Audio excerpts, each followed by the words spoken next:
Buenos días, vamos a comenzar estudiando las conformaciones en los alcanos. Este no es un tema estrictamente de esta materia, pero lo vamos a estudiar brevemente con la finalidad de entender por qué es necesario cierto ángulo de rotación para considerar que hay un cambio, perdón, de conformación.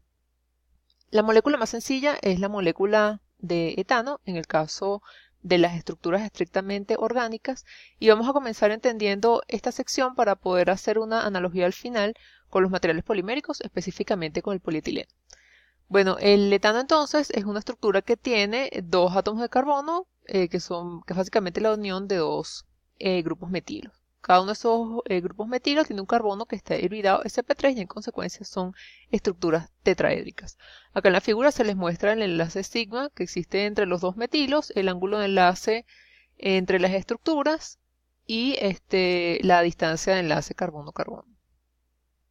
El hecho de que exista un enlace simple entre estos carbonos genera la posibilidad de poder hacer una rotación alrededor de ese enlace. Como consecuencia de esa rotación, es posible considerar que se van a formar entonces diferentes conformaciones.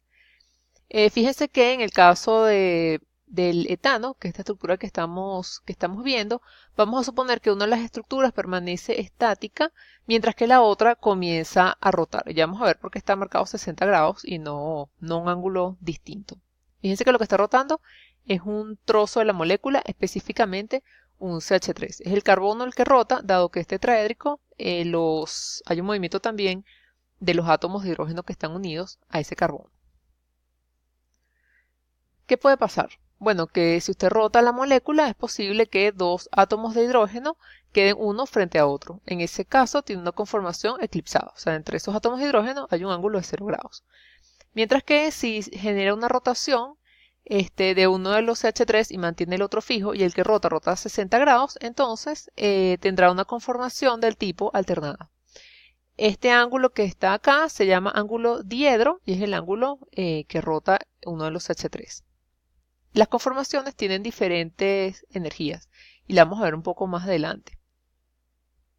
Cualquier conformación que tenga un ángulo diferente a 60 grados se llama conformación sesgada. ¿Está bien? Y bueno, en términos prácticos no la vamos a considerar, sino que solamente nos vamos a enfocar en las conformaciones eclipsadas y alternadas, que son las de mayor y menor energía.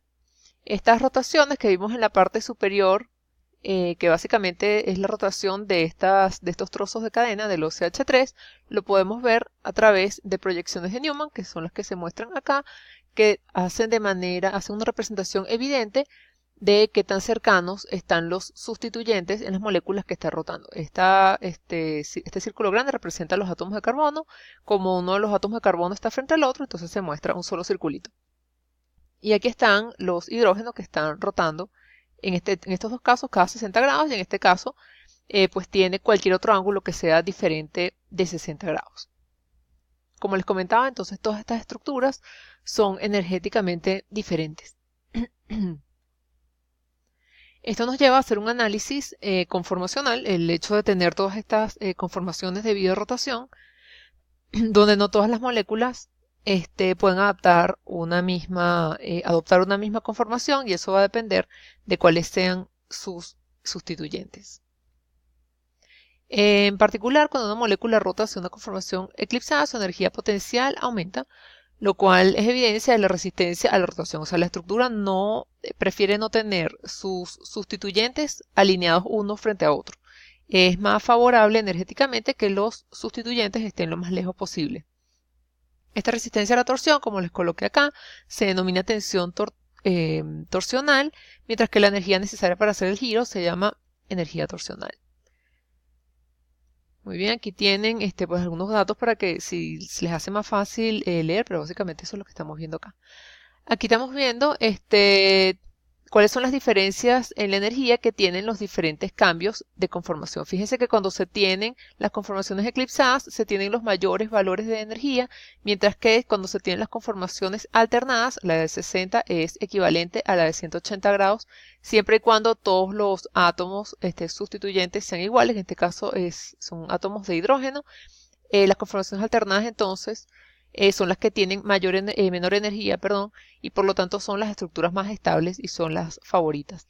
En el caso del etano, la energía torsional equivale a 3 kilocalorías mol. Veremos que mientras más compleja se haga la estructura, esa energía torsional va a ir aumentando, ¿no? En función del costo energético que tenga el hacer la rotación. Aquí tenemos una comparación entre la energía torsional que se tiene para moléculas que van creciendo en cuanto a complejidad. Fíjense que este es el caso que estamos viendo ahorita, el etano, que tiene 3 kilocalorías mol como energía necesaria para hacer su rotación. En el caso del propano, que ya tiene uno de los sustituyentes como CH3 y ya no como un hidrógeno, entonces aumenta en 0.3 kilocalorías mol la energía torsional. Mientras que en el caso del butano, cuando ya dos de los sustituyentes son CH3, se tienen 5 kilocalorías mol como energía necesaria para lograr la rotación. Esto se debe a que estos grupos CH3 generan un mayor impedimento estérico cuando tiene lugar la rotación de la estructura. Vamos a considerar la estructura entonces más estéricamente impedida de las que consideramos anteriormente, ¿no? Las que estaban en este cuadrito que está acá arriba. Vamos a considerar el butano. Fíjense, vamos a considerar que este lado de la estructura está fija, representada de manera equivalente en todas las estructuras, a pesar de que se tienen ángulos de rotación en cada lado, solamente es esta sección de la molécula acá la que es afectada por la rotación, ¿no? Fíjense que espacialmente cambia el orden de los sustituyentes dependiendo del aumento en los grados de rotación. Cuando se tiene θ igual 0 grados, los dos grupos CH3 están lo más cerca posible. Esa es la conformación menos energéticamente viable, o sea, es la que tiene mayor costo energético. Luego, cuando se empiezan a separar los CH3, hay una disminución de la energía de la estructura.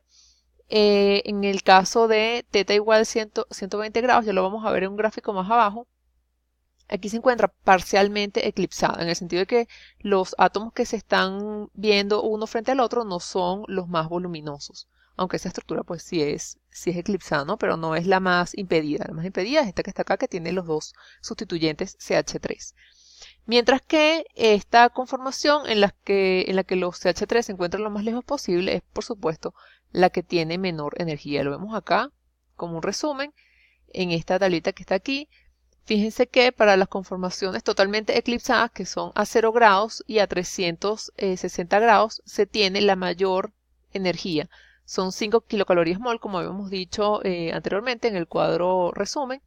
Mientras que las estructuras que están eclipsadas son esta que está acá y esta que está acá, 120 y 240 grados, están eclipsadas, pero tienen el grupo CH3 frente al hidrógeno. Eso implica un menor costo energético respecto a las totalmente eclipsadas y por lo tanto el costo de la rotación es de 3.6 kilocalorías mol, menor a las 5 kilocalorías mol que se tenían cuando los dos CH3 estaban uno frente a otro. Luego tenemos las estructuras tipo Gauge, que son las que se encuentran, las que tuvieron rotación a 60 grados y a 300 grados. Fíjense que los grupos CH3 se encuentran relativamente lejos entre ellos, por lo tanto hay una disminución del costo energético. Mientras que la figura que muestra la rotación en 180 grados es la que se denomina anti en este caso. Fíjense que aquí tenemos una mayor cantidad de nombres para la rotación de la estructura, a pesar de que se rota a 60 grados, igual que en el caso de la molécula que vimos previamente. Es esta entonces la que tiene un menor costo energético y la favorita en cuanto a distribución espacial.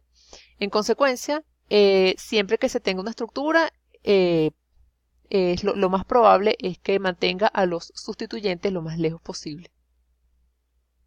Tenemos entonces tres tipos de conformaciones: la totalmente eclipsada, la de mayor costo energético, las dos eclipsadas, que la vimos en detalle anteriormente, las dos Gauge, y la anti, que es la de menor energía. Fíjense acá un modelo que representa el impedimento que genera el tener a los dos grupos CH3 unidos uno frente al otro, ¿no? Por eso se dice que esta es la estructura con mayor impedimento estérico y la menos favorecida energéticamente. La conformación de energía entonces por cualquier alcano es la cadena lineal en posición anti, en la conformación anti, que es la que tiene los sustituyentes más lejos. Esta conformación hace que la cadena, como la estructura del polietileno, por ejemplo, que es regular, tenga una forma de zigzag, que es la que se muestra en esta figura que está acá abajo. Mientras que las conformaciones Gauge doblan la estructura del zigzag, o sea, generan como una especie de rotación adicional acá y pueden formar estructuras que sean, por ejemplo, algo como cerca de una estructura tipo C. La conformación anti, como les había comentado entonces, genera una distribución espacial en la que los sustituyentes más voluminosos están lo más lejos posibles. En el caso del polietileno, pues todos los sustituyentes son iguales, pero él mantiene a los átomos de hidrógeno lo más lejos posible. O sea, en el caso de las estructuras poliméricas, también se considera que uno de los sustituyentes es el trozo de cadena que queda por acá, ¿no? Por eso que también trata de mantenerlo lo más lejos posible.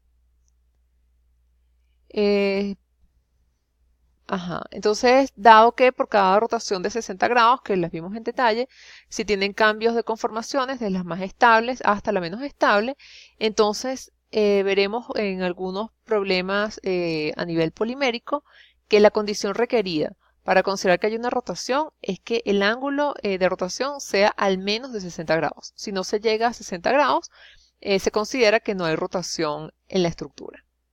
Eso es básicamente lo que vamos a ver hasta acá y luego vamos a aplicar este conocimiento a problemas poliméricos directamente en la clase del martes.